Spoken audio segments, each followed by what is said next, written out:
Même, c'est vrai que bon, vous nous dites qu'au fond, 7,5 milliards de dotation en moins, dans cette hypothèse de victoire de votre candidat, ce serait moins que les 11 milliards passés. Oui, ça vient juste s'ajouter et s'additionner. Donc on sait très bien de quelle manière est-ce qu'en effet les choses seront difficiles dans la mesure où s'il y avait quelques marges ici ou là, elles ont déjà été trouvées. Et puis, tout de même, je ne l'ai pas relevé dans votre propos liminaire, mais osez nous dire, et fort heureusement, oui, que les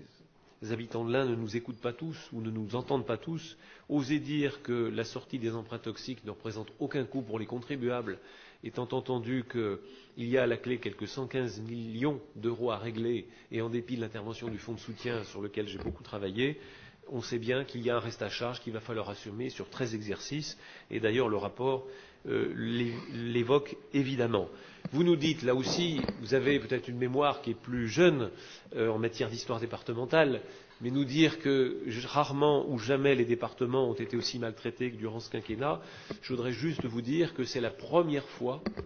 depuis longtemps qu'au travers du pacte de confiance,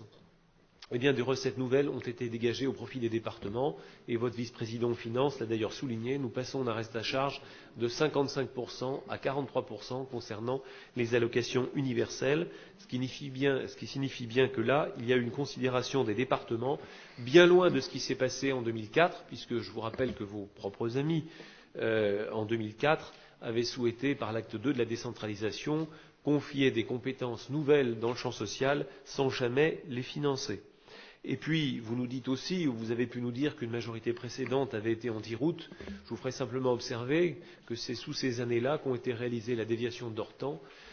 45 millions d'euros, et puis en particulier des ponts jetés sur la Saône à plus de 20 millions d'euros, le pont Mitterrand notamment, et d'autres encore. Donc je crois que le niveau de la politique d'investissement a été plus élevé, et en particulier il y a eu un effort conséquent fait à l'occasion du plan de relance dans les années 2008-2009.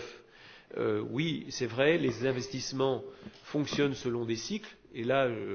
je conviens qu'il faudra juger dans la durée. Pour l'heure, tout de même, l'investissement est en léger recul. Et lorsque vous dites qu'il faut regarder les deux sections en matière culturelle, je veux bien regarder les deux sections. J'observe une baisse très nette en matière de fonctionnement culturel, et je dis que la culture, il faut aussi la créer, il faut aussi la fabriquer, et on ne peut pas que raisonner en matière d'investissement et d'équipement.